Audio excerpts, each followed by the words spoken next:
नमस्ते। अपना पड़ोसी देश बांग्लादेश तबाह हो गया है।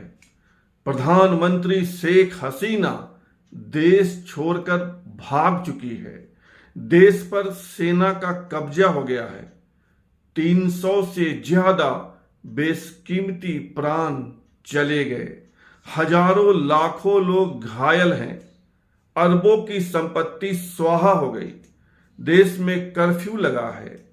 देश की सड़कों पर अब पुलिस नहीं है, सेना है, बख्तरबंद गाड़ियां हैं। जानते हैं ऐसा क्यों हुआ? यह सब हुआ है आरक्षण की जंग में। सबको चाहिए आरक्षण, सबको चाहिए ज्यादा आरक्षण। और इसी आरक्षण की जंग में एक देश तबाह हो गया है। कैसे तबाह हुआ? यह आरक्षण की जंग है क्या? आपको हम सिर्फ 3 मिनट में बताते हैं। आप जानते हैं बांग्लादेश कैसे बना? बांग्लादेश जिसे हम आज कहते हैं वह पाकिस्तान का एक पार्ट था। 1971 में यह पार्ट बांग्लादेश से अलग हो गया। इसके नेता थे शेख मुजीबुर रहमान। और इस लड़ाई में यानी पाकिस्तान से अलग होने की लड़ाई में लाखों लोग मारे गए। वे तब के पाकिस्तानी थे और अब के बांग्लादेशी। लाखों लोगों की शहादत से बांग्लादेश बना।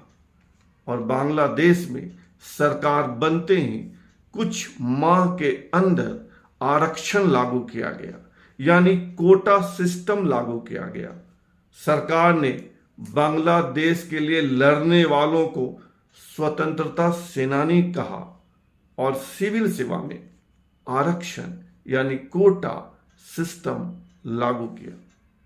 यह कोटा सिस्टम कैसा था?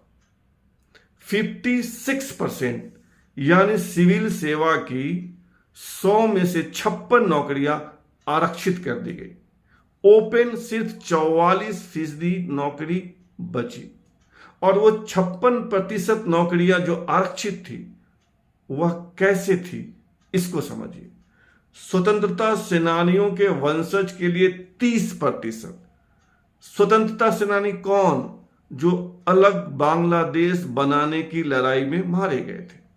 तो स्वतंत्रता सेनानियों के वंशजों के लिए 30%, महिलाओं के लिए 10%, पिछड़े जिलों के लिए 10%, धार्मिक अल्पसंख्यकों के लिए 5% और विकलांगों के लिए 1%। इस तरह 100 में 56 नौकरियां आरक्षित हो गई। कंपटीशन के लिए खुले में सिर्फ 44% नौकरियां बची। यानी मेरिट के लिए सिर्फ और सिर्फ 44% यानी 100 में 44 नौकरियां बची। देश में बेरोजगारी बढ़ती जा रही थी। आरक्षण को लेकर अंदर ही अंदर गुस्सा खौल रहा था। 2017 तक यानी लगभग 40 साल तक कोई दिक्कत नहीं हुई। यही सिस्टम चलता रहा। दिक्कत सिर्फ यह थी कि स्वतंत्रता सेनानी का वंशज कौन है, यह तय करने का जिम्मा वहां की सरकारों ने अपने पास रखा था। फिर आया 2018। सरकार ने कोटा सिस्टम यानी आरक्षण बंद कर दिया। सरकार ने आरक्षण बंद कर दिया तो कुछ लोग कोर्ट चले गए, न्यायालय चले गए। न्यायालय ने, वहां की हाई कोर्ट ने इसी साल यानी 2024 में 24 जून को पुराना कोटा सिस्टम यानी आरक्षण को फिर से लागू कर दिया। वही 56%, 30% स्वतंत्रता सेनानियों के लिए, 10% महिलाओं के लिए, 10% पिछड़े जिलों के लिए, 5% धार्मिक अल्पसंख्यकों के लिए और 1% विकलांगों के लिए। यानी पुराना कोटा सिस्टम जिसमें 100 में 56 नौकरियां फिर आरक्षित हो गई। बवाल यहीं से शुरू हुआ। कैसे हुआ यह सुनिए। जैसे ही बांग्लादेश में हाई कोर्ट ने पुराने कोटा सिस्टम यानी आरक्षण पद्धति को लागू कर दिया, वहां बवाल शुरू हो गया। हिंसक घटनाएं शुरू हो गई। आगजनी, झड़प, मारकाट का दौर चल पड़ा। सरकार घबराई और घबराकर सरकार सुप्रीम कोर्ट चली गई। सुप्रीम कोर्ट ने इसी साल 21 जुलाई को हाई कोर्ट के आदेश पर रोक लगा दी और नया कोटा सिस्टम लागू किया, जिसमें सिर्फ 7% आरक्षण था। यानी 100 में 93 नौकरियां खुले में आ गई। सिर्फ 7% आरक्षण, उसमें भी 5% स्वतंत्रता सेनानियों के वंशजों के लिए और 2% धार्मिक अल्पसंख्यकों के लिए। बावजूद इसके वहां जंग नहीं थमी। मार काट, आगजनी, लूट पाट, हमला नहीं थमा। और अब परिणाम यह है कि बांग्लादेश पूरी तरह तबाह हो चुका है। 4 अगस्त को एक ही दिन में 100 से ज्यादा लोग मारे गए, 1 लाख से ज्यादा घायल हो गए, अरबों की संपत्ति स्वाहा हो गई, नष्ट हो गई। 5 अगस्त को प्रधानमंत्री शेख हसीना देश छोड़कर भाग गई। उनके भारत में शरण लेने की खबर है। कहा जा रहा है कि उन्होंने त्रिपुरा राज्य में शरण ली है। शेख हसीना के निवास पर यानी बांग्लादेश में यानी ढाका में जो उनका निवास था, वहां पर लोगों ने कब्जा कर लिया है।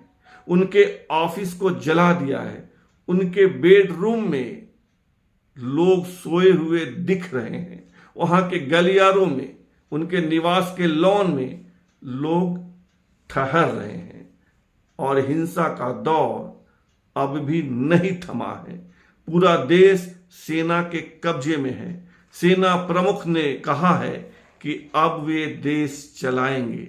वहां की सड़कों पर पुलिस नहीं है, सेना ही सेना है। इंटरनेट बंद कर दिया गया है। यानी देश, एक लोकतांत्रिक देश, सेना के हाथों में चला गया है और तबाही के मंजर पूरा देश दिख रहा है। लोग डरे हुए हैं, अपने घरों में सिमटे, तबाह, बेबस लोग। एक बड़ा सवाल है कि जब 24 जून को हाई कोर्ट ने कोटा सिस्टम फिर से लागू कर दिया और 21 जुलाई को जब सुप्रीम कोर्ट ने उस कोटा सिस्टम पर रोक लगा दी और नया कोटा सिस्टम दिया, इसके बावजूद हिंसा क्यों नहीं थमी? हिंसा थम रही थी। धीरे धीरे हिंसा का आवेग कम हो रहा था। इसी बीच वहां की प्रधानमंत्री ने जो कहा उससे आग धधक गई। प्रधानमंत्री शेख हसीना ने कह दिया कि जो हिंसा कर रहे हैं वे रजाकार हैं। रजाकार बांग्लादेश में उन्हें कहा जाता है जिन्होंने अलग बांग्लादेश बनने का विरोध किया था और उस समय यानी आजादी की जंग में 1971 में पाकिस्तानियों का साथ दिया था। प्रधानमंत्री की इसी बात के बाद हिंसा वहां तेज हो गई। जो देश धीरे धीरे शांत हो रहा था, वहां विरोध की आग प्रबल हो गई। बनती बात बिगड़ गई। अब तो देश तबाह हो चुका। कर्फ्यू, सेना पे, सड़कों पर सेना, सेना के हाथ में देश। प्रधानमंत्री भागकर भारत में शरण ले चुकी है। कुछ बचा ही नहीं। आरक्षण की जंग में एक हंसता खेलता देश बर्बाद हो गया। इसलिए कहा जाता है कि जब आप बड़े पद पर होते हैं तो सोच समझ कर बोलिए, सोच समझ कर बोलिए, चिंतन के बाद बोलिए। आपकी एक बात से चिंगारी सुलग सकती है और यही बांग्लादेश में हुआ। बांग्लादेश से हमारे देश के हुक्मरानों को भी सबक लेना चाहिए कि जुबान खोलिए तो 100 दफा सोच लीजिए।